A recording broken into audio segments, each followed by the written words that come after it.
Такие пикеты бастующих работников авиакомпании Pan American, или сокращенно Pan Am, с конца февраля появились не только в главном нью-йоркском аэропорту Кеннеди. В результате забастовки сотни самолетов с эмблемой Pan Am замерли в аэропортах по всей Америке.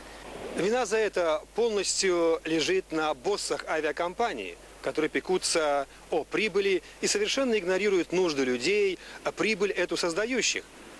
Pan Am известна в США как одна из самых мощных авиакомпаний и в то же самое время одна из самых жестких в отношении прав своих работников.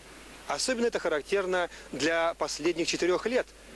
Владельцы авиакомпании используют атмосферу антипрофсоюзной истерии, которая создалась в стране после разгрома администрации Рейгана профсоюза авиадиспетчеров.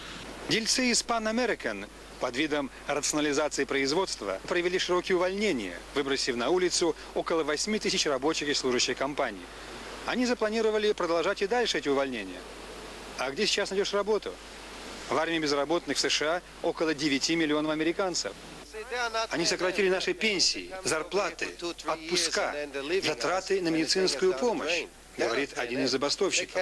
Нам, рабочим, благодаря которым и действует эта компания Pan American. Так было 4 года.